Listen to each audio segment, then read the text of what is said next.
Salut à toutes et à tous. Aujourd'hui, ça fait longtemps que je n'avais pas fait au plus près de sa sortie. Le dernier numéro en date de l'écran fantastique. Voilà. Alors l'écran fantastique, il est sorti officiellement, ce dernier numéro du mois d'avril. Il est sorti le... Si je regarde sur journaux.fr, il est sorti le 14 avril. Sauf que moi, je l'ai reçu seulement hier. On était mardi 21 hier. On est mercredi 22. Là, je enregistre aujourd'hui mercredi 22. Il est 15h et des poussières. Là. Et j'ai reçu seulement hier. Voilà. Sachant que j'avais rallongé mon abonnement Comfoding, mais celui-ci faisait encore partie de l'ancien abonnement. Voilà. Donc, comme quoi, il y a quand même une semaine de retard. Alors que Mad Movies, je suis également abonné à Mad Movies et je l'ai reçu quasiment le lendemain de sa sortie. Donc, il y a encore du boulot à faire. Hein, pour l'écran fantastique, il y a encore. Enfin, c'est pas de la faute de l'écran fantastique, hein, c'est le prestataire. Le prestataire, PC, ouais, comment il s'appelle le prestataire. Enfin, je sais plus, mais il y a encore du boulot. Hein. Voilà. Et quand tu regardes le truc, frérot, là, quand tu regardes le truc, tu vois, je peux même vous montrer. Hein. Ça, c'est le papier. Déposé le 16 avril, à distribuer avant le 25. Bon, ouais, ça veut dire qu'il a été envoyé que le 16 avril, alors qu'il est sorti le 14, bon. Voilà, et ça, c'est le distributeur CRM ART. À mon avis, ça doit être le distributeur. Voilà. Écran fantastique, donc, avec une belle couverture ce mois-ci. Wedding Nightmare, j'en avais déjà parlé lorsque j'avais chroniqué le magazine anglais SFX. Voilà, deuxième partie, ça c'est son titre européen. Il y a aussi Les îles de la Terreur. Enfin, il y a pas mal de sujets. Monarque, on revient sur les séries Daredevil, saison 2. Et Star Wars, entre autres.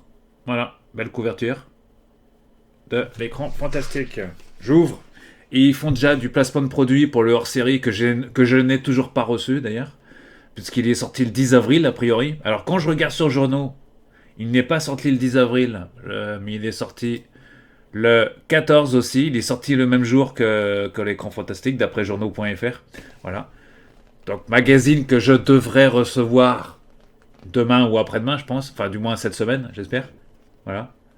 Je vous passe voilà. Un sommaire toujours qui tient sur une page. Donc là, on économise des pages. Donc voilà. Contrairement à Jeux Vidéo Magazine qui gaspille une page, là on fait Là, une page, ça suffit pour le sommaire. Et là, on a une page d'abonnement, forcément, c'est le début. Et les pages d'abonnement dans les magazines, c'est toujours au début, évidemment, pour que l'abonné que l'abonné s'abonne. On est dans Horror Flash, dans les news. Donc là, on est comme à une semaine de la sortie du magazine. On a des news plutôt fraîches, parce que je le chronique comme... Donc, le retour de Conan, apparemment, Christophe McQuarrie est prêt à relancer la franchise. Bon, on verra bien ce que ça donne. Il y a diverses news, hein, je vous laisserai lire si vous achetez le numéro. Voilà. Ici, on a deux autres pages de news sur diverses informations voilà, que vous lirez dans ce magazine. Et ici, on a une dernière page. Tiens, et on en parle de la série de films Évanoui. Après, avec le succès de Weapons, qui a engrangé 270 millions, donc c'est Évanoui, c'est le titre français Évanoui. Sans film un flot d'un trailer se déroule après une danse. Ouais, tac, tac, tac. Pourquoi il parle de. Après, il y a une suite, il y a un reboot de prévu, hein, de toute façon, sur le film, que j'avais regardé il n'y a pas longtemps, d'ailleurs, que j'avais bien aimé. Les sorties France, c'est toujours au début. Ici, on a les sorties France. Donc, plus proche de nous, au mois de mai, on a Mortal Kombat 2. Voilà, il sort le 6 mai. Qu'est-ce qu'il y a? Il y a Mandalorian et Grogu qui sort le 20 mai. Ce sera peut-être la couverture du prochain numéro, sait-on. Et au mois de juin, il y a Scary Movie 6. Scary Movie 6. Et il y a tout Disclosure Day. Voilà, il y a d'autres sorties, je crois, au mois de mai. Il y a d'autres trucs intéressants en matière de série aussi au mois de mai aussi.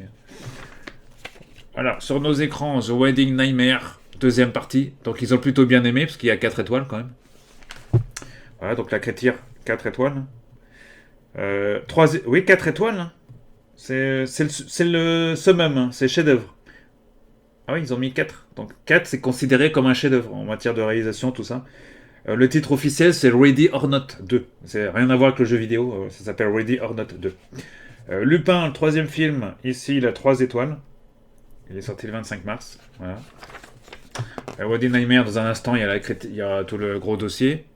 Good Luck, Have Fun, Don't Die. Ça, ce film a l'air pas mal. Hein. C'est du Gore Verbinski quand même, donc c'est pas. Il y a aussi 4 étoiles. C'est le deuxième gros chef-d'œuvre du mois. Il est sorti le 15 avril dernier, donc il est toujours au cinéma le film. Hein, un soir tranquille, dans un restaurant Los Angeles, un homme hirsute et débraillé fait irruption menaçant les clients de se faire exploser. Ouais. Dans un discours incohérent, il leur explique qu'il vient du futur. C'est la 117e fois qu'il revit cette boucle temporelle pour créer une équipe qui sauvera le monde contre une IA malfaisante. Voilà, on a un très gros film sur l'IA, à propos de l'IA. Voilà. Film à voir absolument au cinéma si vous avez le temps. Voilà. Le Mastria Punk de Gore Verbinski. J'ai vu la bande-annonce, ça a l'air très très très intéressant. Voilà, à voir absolument. Scream 7 que j'ai vu moi au cinéma. Voilà. Les avis sont divers. Alors il y a 2 avis ici. Voilà, il y a un avis à 3 étoiles de Jean-Pierre Andrevon et un avis à une seule étoile. Donc, bon. Donc, il y en a un, il dit que le film serait bon. 3 étoiles, c'est bon. 4, c'est excellent. Ah non, 5, c'est un chef-d'œuvre. Ah oui, le summum, c'est 5. Donc, 4 étoiles, c'est excellent. Donc, Ready Nightmare et Good Luck, Have Fun, Don't Die, c'est 4 étoiles et pas 5. Scream 7, Scream 7, c'est 3 étoiles. Et une pour l'autre, pour Louis Verdoux. Voilà. The Bride, on a 4 étoiles. Jumpers, 4 étoiles. On rappelle ce que c'est que The Bride. C'est. Qu'est-ce qu'ils disent? Ida, jeune prostituée dans le Chicago des années 30, est soudainement hantée par l'esprit de Mary Shelley, l'auteur de Frankenstein, qui la pousse à dénoncer publiquement un mafieux notoire. Elle le paye de sa vie et quelques jours plus tard, le monstre de Frankenstein débarque dans la même ville pour convaincre une éminente scientifique de vaincre ce qui, après 120 ans d'existence, commence à le tuer. La solitude, les deux vont alors déterrer Ida et le ramener à la vie. S'ensuit le début d'une histoire d'amour teintée de violence, de rébellion, de cinéma et de révolte féministe. C'est un peu le scénario type du film. Et après la bande-annonce, il faut voir la bande-annonce qui... Alors, la bande-annonce, je ne peux pas trouver si convaincante que ça, mais le film en tout cas, le film est plutôt à la hauteur. Voilà, pour la partie VOD, ici on a une sélection de films dans War Machine. Voilà. Sur Netflix, War Machine. Et on a plusieurs films. Voilà, comme ici. Voilà, VHS Halloween. Là, c'est sur Insomnia. Ok, donc là on a plusieurs films, il y a un résumé et tout là. Voilà. Ici, on ouvre le dossier sur Ready Nightmare 2, ou Ready or Not pour son titre anglais. Jusqu'à que la mort nous sépare. Sorti avec les honneurs de leur parenthèse Scream 5 et 6, et le duo Radio Silence ressuscite l'univers qui l'a propulsé sur le devant de la scène hollywoodienne. 2 fois plus drôle, 2 fois plus trash. Les cinéastes accomplissent un modèle de suite qui augure une formidable saga. Et là-dedans, il y a Elijah Wood, Imperial Camp, le juriste qui est là pour faire respecter les règles et assure la cohérence du récit. Elijah Wood qui était présent au Comic Con ce week-end. Pour ceux qui ont été au Comic Con français, parce que maintenant le Comic Con est géré par les Américains, donc on a quand même des stars de très haut niveau hein, quand même. Donc, alors moi j'ai pas pu y aller parce que faute de temps et d'argent surtout. Alors là il y a quand même parce que ça coûte cher de faire ces signatures de voilà. Ensuite, on continue ici. Donc ça c'est en couverture du magazine. Voilà, donc ici on a l'interview, donc non pas encore, c'est après je crois. Plongé dans le grotesque. Toute la critique. Ah bah non, on n'a pas d'interview. Bon, de réalisateur pour ce coup-là. Actualité le 22 avril, il y a un film qui s'appelle Marama, qui est sorti le 22. Enfin, qui est sorti le 22, c'est-à-dire aujourd'hui, mercredi. Aujourd'hui, quand j'enregistre, il est sorti aujourd'hui. Marama nous entraîne avec force dans une histoire de vengeance et de recherche d'identité sur le fond de décolonialisme, D c'est entre parenthèses, et de culture maori dans l'Angleterre victorienne de 1859. Avec ce premier long métrage, le réalisateur Totaro Stappard marque le cinéma néo-zélandais, ah oui, avec superbe tel un tatouage traditionnel. un star de l'élite à mourir en 94, avec son puissant et inoubliable lame des guerriers. Entretien avec le réalisateur du film. Voilà. Avec le résumé complet, tout ça. Ensuite, on enchaîne sur un film qui est sorti le 15 avril, donc la semaine dernière, à savoir Le réveil de la momie. Une famille confrontée à une terrible malédiction. Après avoir écrit et réalisé Evil Dead Rise, solide préquel de la saga de Sam Raimi, Lee Cronin ressuscite l'une des figures les plus emblématiques de l'épouvante. Entretien avec scénariste et le réalisateur et scénariste, que je viens de citer, Lee Cronin, pour ce film. Voilà. On a quand même quelques pages. Promo toujours traduit et recueilli par Pascal Pinto, rédacteur du magazine. Voilà, donc dossier à retrouver dans le magazine. Momies au féminin, à l'occasion de la sortie de Réveil de la momie de Lee Cronin, une évocation du thème de la momie sous un angle particulier. Donc on refait, ici on vous refait le speech des films qui sont liés aux momies, justement, ça tombait bien. Voilà. Donc on a plusieurs films. Alors je suis pas un connaisseur des films de momies, je vous dis tout de suite. Voilà. Et je suis pas forcément un très gros fan, même si voilà. Mais bon, pourquoi pas. Mais bon, pourquoi pas. La rubrique série en série, elle suit maintenant, elle est un peu plus loin maintenant. Enfin, je crois que c'était déjà le cas le mois dernier, je crois. Voilà. On a plusieurs infos ce mois-ci. Dont Mike Flanagan qui reprend avec Amazon pour développer des séries originales, dont Carrie.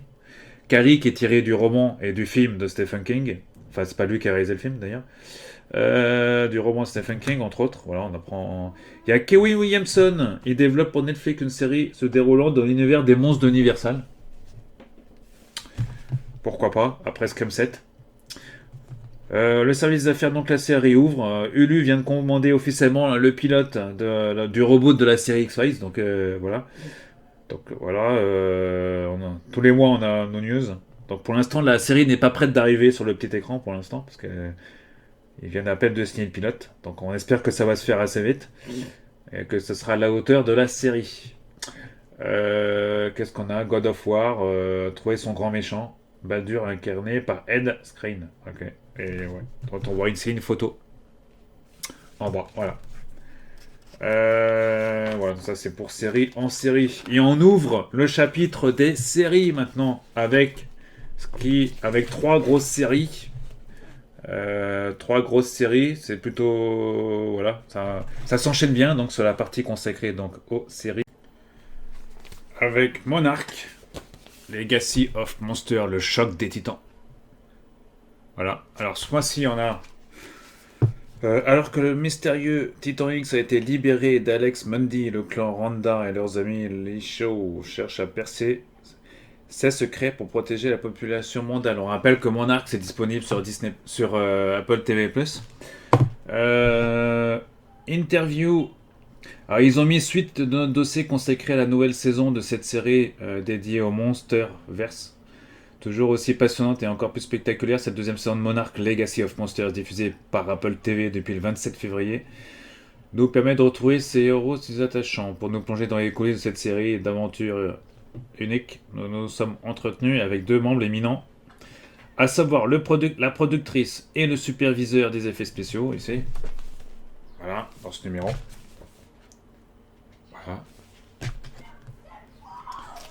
Voilà. Ici, on retrouve deux autres pages. Et encore deux autres pages. On enchaîne avec une autre série Daredevil Born Again saison 2. Alors que le caïd devenu maire de New York se sert de ses pouvoirs pour traquer et éliminer les justiciers, Daredevil prend la tête de la résistance. Interview avec le showrunner et chef scénariste Dario Scardapan, il s'appelle le monsieur. Voilà, voilà, Daredevil saison 2. J'ai pas encore commencé la saison 2. D'ailleurs, je sais même pas si j'ai fini la première saison d'ailleurs de cette nouvelle série, donc il faudrait quand même que je la termine avant d'attaquer la saison 2.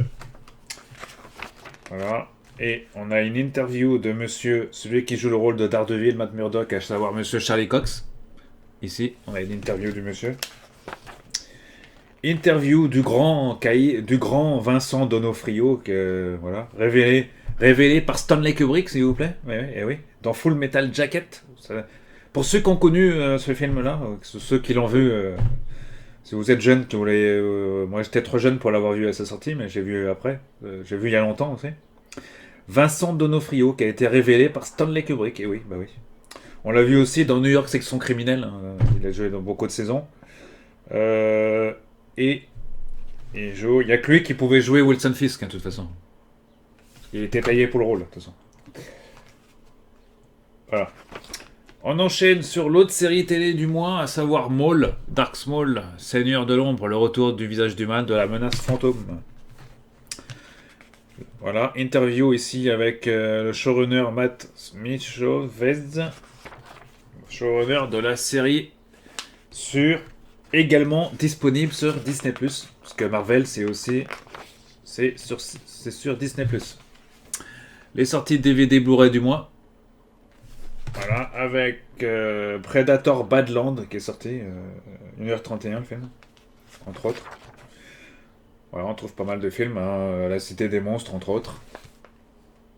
Voilà, ici, ou Les Yeux Bleus de la Poupée Cassée. Le Retour des Morts Vivants, film de 73. Le Monde des Morts Vivants, Détour Mortel ou encore Dracula. Ouais, c'est pas mal de films en DVD encore ce mois-ci. Les livres du mois. Ici, livre du mois, avec du Dan Simmons, disparition de Dan Simmons. On avait parlé déjà dans SFX. Autre album, Judge Dredd.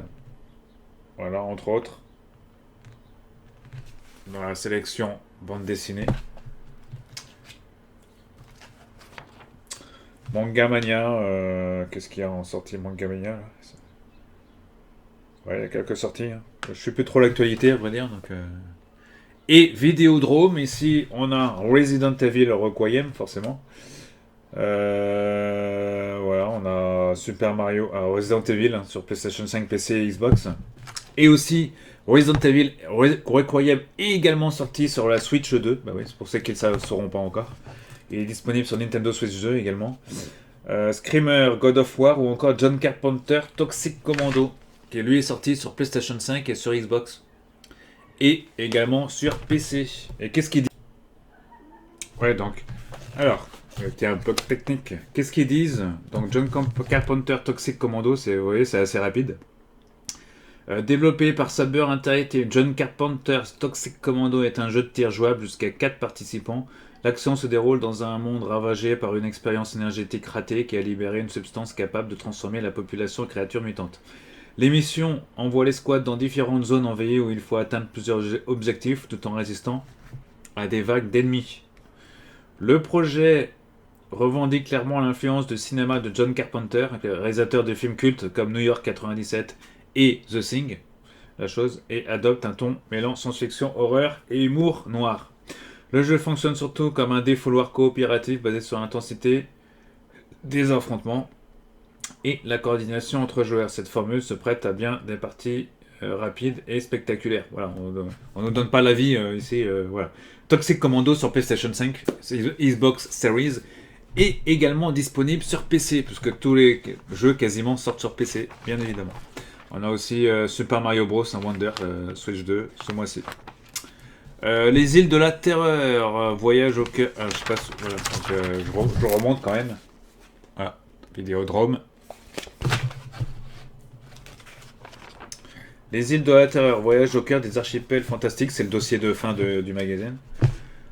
Un morceau, voilà, donc morceau terrestre entièrement entouré d'eau, fragments arrachés aux logiques continentales autant qu'au récit dominant, aberration topographique, appendice dysfonctionnel d'une conscience troublée, l'île demeure un mystère insondable. Depuis les premières cartes tracées par des mains tremblantes d'aventuriers pionniers, saisis à la fois par la peur, par l'inconnu et le désir ardent de la découverte, cette anomalie géographique n'essaie de hanter et de fasciner l'imaginaire humain, mise en image dès le début du cinématographe.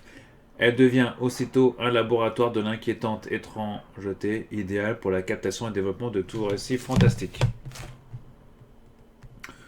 Voilà, donc il y a plusieurs, il y a un gros dossier à la fin.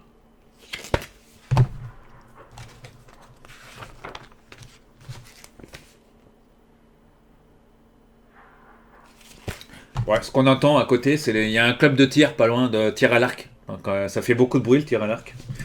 Ouais, c'est pourtant à quelques centaines de mètres derrière et fenêtre ouverte, ça fait quand même un peu de bruit. Mais bon, donc si vous vous en doutez ce que c'est, si vous me posez la question, c'est quoi les tirs? C'est pas des coups de feu, hein. C'est le club de tir à l'arc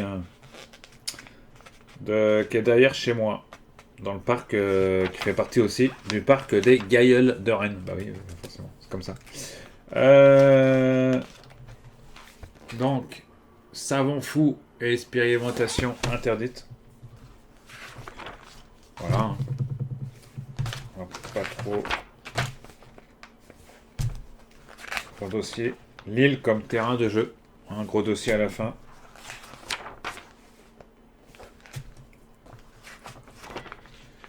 La monstrueuse parade des singes. Encore. Oui, oui. Et à la fin, on retrouve, pour l'amour du cinéma bis, Evil Town, un film d'horreur aux Oscars, fait ses débuts dans l'horreur. On trouve Test of Evil, un exemple classique du Movie of the Week, en film de 71. Et à la fin, on trouve le box-office. Ils l'ont mis à la fin. Enfin, ici, là, le box-office. Voilà. Et on apprend que Box Office France, Marsupilami, 5 millions, plus de 5 millions 200 000 entrées. Scream 7, 686. Alors j'ai vérifié les chiffres, on est à 994. On n'est pas loin du million d'entrées sur Scream 7. Bien qu'aujourd'hui, il n'est plus disponible. Il est peut-être encore dans quelques salles en France. Retour à Silent Hill, 5e semaine. Il fait que 178 000 entrées. On est vraiment sur le beat de l'année sur ce film. Alors que Sand Help, lui, n'a que 168 000 entrées, c'est pas non plus un gros carton. The Bride, 50 000, mais ça fait que 2 semaines. Voilà. Voilà, ils disent bien, après un mois d'exploitation, retour à Silent Hill et Sand Help finissent à moins de 200 000. Donc c'est pas, pour Sam Raimi, impossible de comparer avec sa trilogie Spider-Man, Doctor Strange, forcément, ça reste des gros films à côté. En cette fin d'hiver, Scream 7 a signé un parcours honorable avec près de 700. Alors maintenant, les chiffres actualisés aujourd'hui, c'est 994 000 TS. On n'est pas loin d'1 million de téléspectateurs en France, hein, quand même. Le film ne sera probablement pas millionnaire, bah, juste un peu en dessous en fait. Voilà, Marsupilami, voilà. Donc Scream 7 qui a pourtant bien accueilli par le grand public, hein, parce qu'il a quand même été vu par pas loin d'1 million de personnes en France. Confastic Reboot numéro 48 en vente dans tous les kiosques dès aujourd'hui, enfin depuis une semaine, donc disponible partout, dans les meilleures presses, comme dirait l'autre. En vente dans les meilleures maisons de presse et dans les meilleures presses. Voilà, l'écran fantastique qui vient de sortir. Et voilà. Le prochain numéro ne sortira que début mai, donc vers le 15 mai à peu près. Voilà, donc l'écran fantastique Reboot. Voilà, et hors-série, on en parle. Si j'ai le temps, on en parle du hors-série, mais pour l'instant, je l'ai toujours pas reçu. Voilà. Allez, bon film à vous, bonne série et à très bientôt. N'est-ce pas, Pilou? Ouais.